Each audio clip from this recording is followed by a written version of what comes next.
एक दफा की बात है कि दूर कहीं बेलापुर नाम के गांव में राजू नाम का एक किसान रहा करता था, जिसके पास एक लक्ष्मी नाम की गाय थी। लक्ष्मी कद काठी में और गायों से बड़ी थी और सेहत में भी बाकी गायों से हट्टी कट्टी थी। राजू रोज सुबह अपने खेतों में काम पर जाने से पहले लक्ष्मी को घास डालता और बदले में लक्ष्मी भी राजू को बहुत सारा दूध देती। लक्ष्मी और राजू की एक दूसरे से वफादारी के किस्से पूरे गांव में मशहूर थे। एक दिन राजू लक्ष्मी का दूध निकाल रहा होता है कि इतने में दो कसाईयों की नजर लक्ष्मी पर पड़ती है। अरे वाह माजिद भाई वाह, राजू के पास तो बहुत ही बड़ी और सेहतमंद गाय है। हाँ जाबिर, क्या तुमने इस गाय को आज देखा? ये गाय तो राजू के पास कई सालों से है और इन दोनों की वफादारी के किस्से तो पूरे गांव में मशहूर हैं। अच्छा तो ये बात है। माजिद भाई वैसे एक बात बोलूं, क्यों ना मैं राजू से उसकी ये गाय खरीद लूं। जितनी ये गाय बड़ी है इसका मांस भी उतना ही ज्यादा होना है। इसे काट कर बेचने में मुझे बहुत सारा मुनाफा हो सकता है। हाँ जाबिर भाई, बात तो तुम्हारी ठीक है। मैंने भी जब पहली बार इस गाय को देखा था तो मेरे भी दिल में यही ख्याल आया था, लेकिन जब मैं राजू से उसकी गाय को खरीदने के लिए गया तो उसने मुझे अपनी गाय बेचने से साफ इनकार कर दिया। अरे माजिद भाई, इनकार तो वो करेगा ही, तुमने उसके गाय की सही कीमत नहीं लगाई होगी।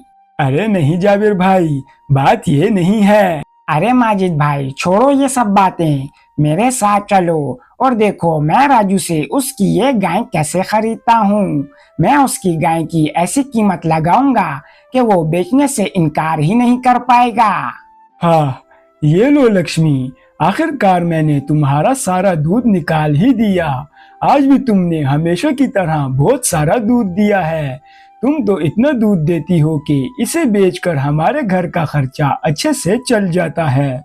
राजू ये सब बोल ही रहा होता है कि इतने में उसके पास दोनों कसाई आ जाते हैं।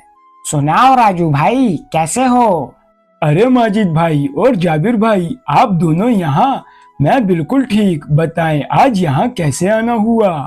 अरे राजू भाई, असल में हम दोनों रास्ते से गुजर ही रहे थे कि इतने में जाबिर भाई की नजर आपकी गाय पर पड़ गई, तो वो आपकी गाय खरीदने की जिद करने लगे, इसीलिए हम दोनों आपसे बात करने आ गए।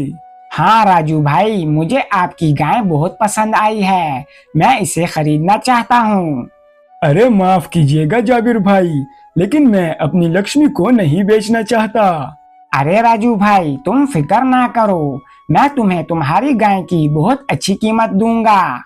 अरे नहीं जाबिर भाई, बात पैसों की नहीं, लक्ष्मी मुझे बहुत प्यारी है और मैं इसे अपनी माँ समान मानता हूँ। भला कोई अपनी माँ को कैसे बेच सकता है? अरे राजू भाई ये सब तो फजूल की बातें हैं, तुम बस मुझे कीमत बताओ। जाबिर कसाई की ये बात सुनकर राजू को बहुत गुस्सा आता है। अरे इतने प्यार से समझा रहा हूँ तो क्या तुम्हें समझ नहीं आ रहा? मैं अपनी लक्ष्मी को नहीं बेचना चाहता। माजिद भाई, अच्छा होगा कि आप जाबिर भाई को यहाँ से ले जाएं, कहीं मैं कुछ गलत ना कर बैठूं। अरे ठीक है, मैं समझ गया, नाराज क्यों होते हो राजू भाई। हम जा रहे हैं, लेकिन जब भी तुम्हारा अपनी गाय को बेचने का मन करे तो सबसे पहले मुझे ही बताना। तुम जाते हो या नहीं, दो एक कान के नीचे। अरे चलो यहाँ से जाबिर भाई, आखिर तुम बच्चों की तरह जिद क्यों कर रहे हो? इस सब के बाद माजिद जाबिर कसाई को वहाँ से ले जाता है। माफ करना लक्ष्मी, अगर मुझे पता होता कि वो ऐसी बात करेगा तो मैं उसे यहाँ आते ही यहाँ से वापस भेज देता। हाँ तुमने सही कहा, पर खैर जो होना था सो हो गया। मैं कभी चाह कर भी तुम्हें खुद से दूर नहीं कर सकता। अब मुझे देर हो रही है, मुझे खेतों में जाकर काम करना होगा ताकि हमारे खेतों में एक अच्छी फसल उग सके। अब मैं चलता हूँ, शाम को तुमसे मुलाकात होगी। ये सब बोलने के बाद राजू अपने खेतों में काम करने के लिए चला जाता है। अरे जाबिर भाई, जब उसने बोल ही दिया कि वो अपनी गाय को नहीं बेचना चाहता फिर भी आप इतनी जिद क्यों कर रहे थे? अरे माजिद, वो अपनी गाय को जरूर बेचेगा, इसीलिए मैंने उसे आते हुए ये बोला कि वो जब भी अपनी गाय को बेचना चाहे तो सबसे पहले मुझे बेचे। अच्छा, तो ये तो बताओ कि आपको कैसे पता कि वो अपनी गाय को जरूर बेचेगा? अरे माजिद भाई, ये मजबूरी जो है ना, बहुत बुरी चीज है। जब भी कोई बहुत बड़ी मजबूरी इंसान की जिंदगी में आती है तो उसे अपनी हर प्यारी चीज को कुर्बान करना पड़ता है। वैसे ही राजू पर जब भी कोई बड़ी मजबूरी आएगी तो उसे अपनी ये गाय बेचनी ही होगी। अब इस सब में 1 महीना गुजर जाता है। अरे सुशीला, आज मुझे बहुत देर हो गई है, इसीलिए मैं सीधे अपने खेतों की तरफ जा रहा हूँ। तुम लक्ष्मी को घास डाल देना और उसका दूध भी निकाल लेना। राजू की ये बात सुनकर राजू की पत्नी सुशीला घर से बाहर आती है। ठीक है जी, आप चले जाएं, मैं यहाँ के सब काम संभाल लूंगी, आप बेफिक्र होकर जाएं। इस सब के बाद राजू अपने खेतों की तरफ चला जाता है और फिर थोड़ी ही देर के बाद मायूस होकर वापस से अपने घर आता है। ये क्या जी, आज तो आप बहुत जल्द घर आ गए। बैठिए, मैं अभी आपके लिए खाना लगाती हूँ। रहने दो सुशीला, वैसे भी आज मुझे बिल्कुल भी भूख नहीं। क्या हुआ जी, आज आप इतने परेशान क्यों हैं? क्या बात है?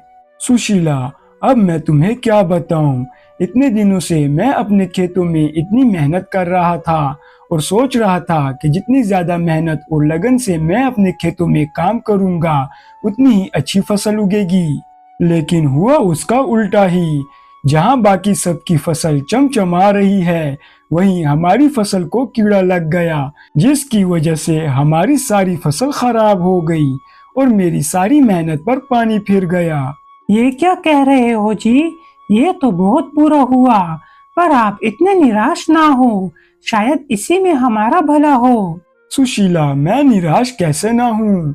मैंने ये अनाज की फसल बेचकर सेठ का उधार चुकाना था और अब तो दिन भी बहुत कम रह गए हैं। अगर मैंने वक्त पर सेठ को उनका उधार ना लौटाया तो वो उन उधार के पैसों के बदले में हमारे खेतों पर कब्जा कर लेगा। आप चिंता ना करें जी, इस मुश्किल वक्त में ऊपर वाला हमारी मदद जरूर करेगा। अब इस सब में कुछ ही दिन गुजरते हैं कि गांव का सेठ अपने साथ 2 आदमियों को लिए राजू के घर आ पहुंचता है। अरे ओ राजू, कहाँ हो? जल्दी अपने घर से बाहर आओ। सेठ की ये आवाज सुनकर राजू जल्दी से अपने घर से बाहर निकलता है। अरे सेठ जी, आप मुझे ही बुला लिया होता, आपने ऐसे ही तकलीफ की। वो सब छोड़ो राजू, ये बताओ कि तुम मेरे उधार के पैसे कब लौटा रहे हो?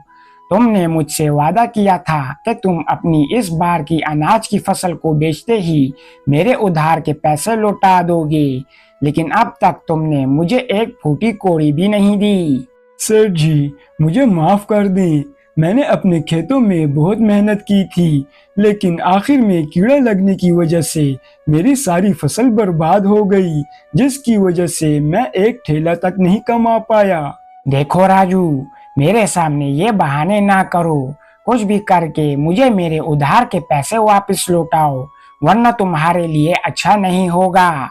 सेठ जी, मैं कुछ भी करके आपको आपका उधार लौटा दूंगा, बस आप मुझे थोड़ा सा वक्त और दे दो। तो ठीक है राजू, जाओ, मैं तुम्हें 1 हफ्ते का वक्त और देता हूँ। तुम्हें 1 हफ्ते के अंदर अंदर मेरा उधार लौटाना होगा। अरे सेठ जी, मैं इतने कम वक्त में आपका उधार कैसे लौटाऊंगा? देखो राजू, वो तुम्हारी समस्या है, मैं तुम्हारी गाय को अपने साथ ले जा रहा हूँ। अगर 1 हफ्ते में तुमने मेरा उधार ना लौटाया तो मैं तुम्हारी इस गाय को बेचकर अपने उधार के पैसे वसूल कर लूंगा। अरे नहीं सेठ जी, आप मेरी लक्ष्मी को ना ले जाएं। आप चाहो तो मेरे खेत ले लो, लेकिन मेरी लक्ष्मी को छोड़ दो। राजू, क्या तुम पागल हो गए हो? जिन खेतों की फसल खराब होती है उनको तो भिखारी भी नहीं खरीदते, इसीलिए मैं तुम्हारी गाय को ले जा रहा हूँ। मगर सेठ जी। अगर मगर कुछ नहीं, मैं तुम्हारी गाय को अपने साथ ले जा रहा हूँ और अगर इसके बाद तुमने मुझे रोकने की कोशिश की तो मुझे मजबूरन अपने आदमियों से तुम्हारी धुलाई करानी पड़ेगी। चलो आदमियों, इस गाय को अपने साथ ले लो। ये सब बोलने के बाद सेठ लक्ष्मी को अपने साथ लेकर चला जाता है और बेबस राजू कुछ भी नहीं कर पाता और बस रोने लग जाता है। लक्ष्मी, तुम फिक्र ना करो, मैं तुम्हें लेने के लिए जरूर आऊंगा। इतने में ही सुशीला भी वहां आ पहुंचती है। अरे क्या हुआ जी, आप ऐसे रो क्यों रहे हो और हमारी लक्ष्मी कहाँ गई? अरे क्या बताऊं सुशीला, वो जालिम सेठ हमारी लक्ष्मी को अपने साथ ले गया और उसने कहा है कि अगर एक हफ्ते में मैंने उसके उधार के पैसे ना लौटाए तो वो हमारी लक्ष्मी को बेचकर अपने उधार के पैसे वसूल कर लेगा। क्या? ये तो उस जालिम सेठ ने ठीक नहीं किया। हाँ सुशीला, अब तुम ही बताओ कि मैं क्या करूं। आप ऐसे ना रोएं, ऐसा करें कि आप गोलापुर गांव चले जाएं। वहां पर मेरे मामा रहते हैं, उनसे आप कुछ पैसे उधार ले लेना। वो दिल के बहुत अच्छे हैं और वो आपको मना भी नहीं करेंगे। उन पैसों के बदले हम लक्ष्मी को उस जालिम सेठ से वापस छुड़वा लाएंगे। क्या? लेकिन सुशीला, गोलापुर गांव तो बहुत दूर है, वहां आने जाने में ही मुझे एक हफ्ता लग जाएगा। हाँ तो क्या हुआ, उस सेठ ने भी तो आपको एक हफ्ते का ही वक्त दिया है, तब तक आप वहाँ से आ ही जाओगे। तो ठीक है सुशीला, मैं अभी निकलता हूँ। ये सब बोलकर राजू गोलापुर गांव को रवाना हो जाता है और आखिरकार 3 दिन के बाद वो मामा जी के घर पहुंच जाता है और मामा को सारी बात बताता है। अरे राजू बेटा, ये तुम क्या कह रहे हो? तुम्हें तो यहाँ बहुत पहले आ जाना चाहिए था। रुको, मैं अभी आया। थोड़ी देर के बाद मामा अपने हाथों में सिक्कों से भरी एक थैली लिए राजू के पास आते हैं। ये लो राजू, इसमें इतने पैसे हैं कि तुम अपना उधार चुका सको। अब जाओ और उस जालिम सेठ से अपनी लक्ष्मी को छुड़वा लाओ। मामा जी, इस सब के लिए आपका बहुत बहुत शुक्रिया। मैं बहुत जल्द आपका उधार लौटा दूंगा। फिक्र ना करो राजू, तुम मेरा उधार आराम से लौटाना, मुझे कोई जल्दी नहीं। बस मैं चाहता हूँ कि तुम वक्त पर वहाँ पहुँचकर अपनी लक्ष्मी को वापस ले आओ।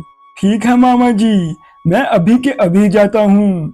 इस सब के बाद राजू वो पैसे लेकर वहाँ से निकल जाता है, पर रास्ते में राजू को 2 डाकू मिलते हैं जो के हाथों में बंदूक लिए राजू को घेर लेते हैं। देखो डाकू भाई, मुझे जाने दो, मुझे जल्द से जल्द बेलापुर गांव पहुंचना होगा। हाँ ठीक है, ये पैसे हमें दे दो और यहाँ से चलते बनो। देखो डाकू भाई, मुझसे ये पैसे ना छीनो, मुझे इन पैसों की सख्त जरूरत है। अच्छा तो ऐसा है। ये बोलने के बाद एक डाकू राजू के सर पर जोर से बंदूक का पिछला हिस्सा मारता है, जिससे कि राजू के सर पर चोट लगती है और वो वहीं बेहोश हो जाता है। और फिर दोनों डाकू राजू से मामा जी के दिए हुए पैसे लेकर भाग जाते हैं और राजू वहीं पर बेहोशी की हालत में पड़ा रह जाता है। अब इस सब में 1 हफ्ता गुजर जाता है, पर राजू सेठ का उधार लिए वापस नहीं पहुंचता। सुनो आदमियों, मुझे नहीं लगता कि वो राजू मेरे पैसे लौटा पाएगा। ऐसा करो, तुम जाकर किसी कसाई को बुला लाओ ताकि हम राजू की ये गाय उस कसाई को बेचकर अपने पैसे वसूल कर सकें। सेठ की ये बात सुनकर सेठ के आदमी वहां से चले जाते हैं और बस थोड़ी ही देर के बाद वो आदमी माजिद और जाबिर कसाई को लिए सेठ के पास आते हैं। अरे कैसे हो आप सेठ जी? मैं बिल्कुल ठीक माजिद, सुनाओ तुम दोनों कैसे हो? सेठ जी, हम दोनों तो बिल्कुल ठीक हैं। ये बताएं कि हमें कैसे बुलाया? अरे जाबिर, असल में मुझसे किसी ने कुछ पैसे उधार लिए थे, लेकिन वो वक्त पर मुझे मेरे उधार के पैसे नहीं लौटा पाया, जिसकी वजह से मुझे मजबूरन उसकी इस गाय को उठाकर लाना पड़ा। अब इसे बेचकर मैं अपने पैसे वसूल करना चाहता हूँ। अरे जाबिर भाई, ये गाय तो राजू की है। हाँ माजिद, तुमने सही कहा, ये गाय राजू की ही है। तो बताओ, क्या तुम इसे खरीदना चाहोगे? हाँ सेठ जी, क्यों नहीं, बस आप इसकी कीमत बताएं। इस सब के बाद जाबिर कसाई सेठ को गाय की कीमत देता है और गाय को अपने साथ अपने घर ले आता है।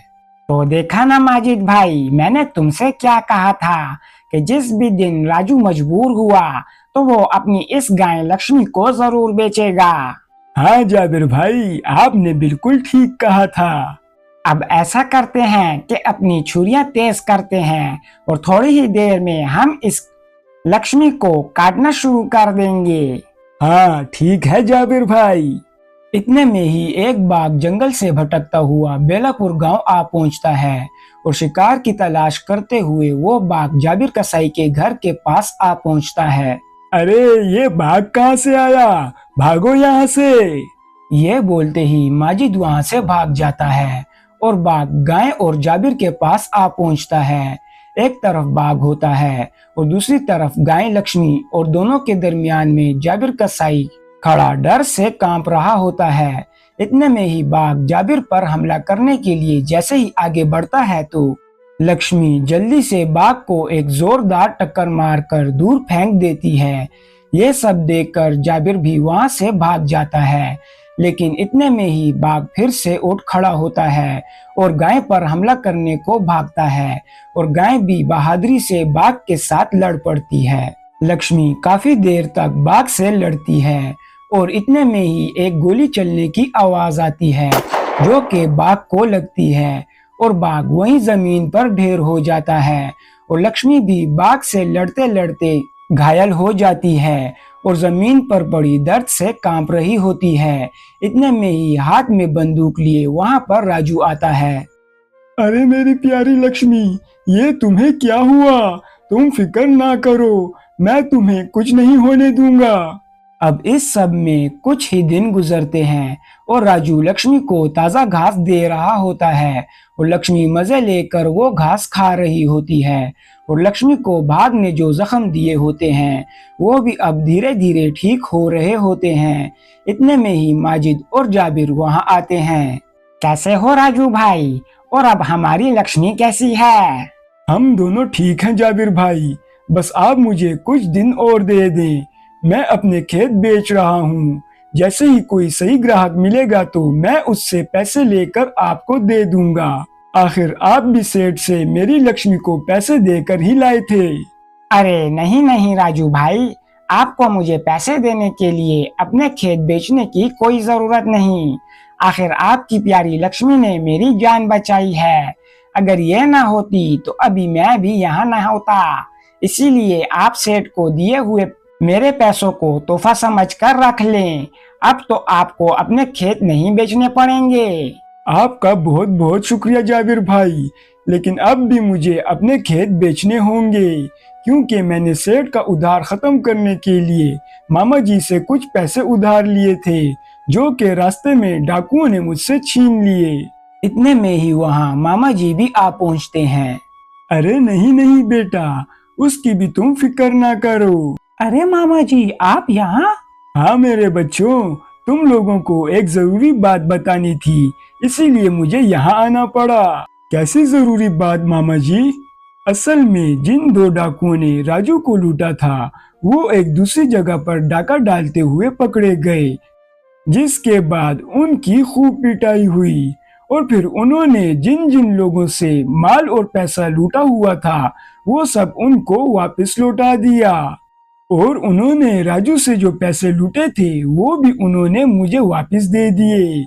इसीलिए अब तुम्हें अपने खेत बेचने की कोई जरूरत नहीं। अब तुम तीनों पहले की तरह हंसी खुशी अपनी जिंदगी गुजार सकते हो। और इस तरह ये कहानी यहाँ ख़त्म होती है। वीडियो पसंद आने की सूरत में वीडियो को लाइक करना और चैनल को सब्सक्राइब करना ना भूलें और मज़ीद ऐसी वीडियोस देखने के लिए बेल आइकन को ज़रूर प्रेस करें। शुक्रिया।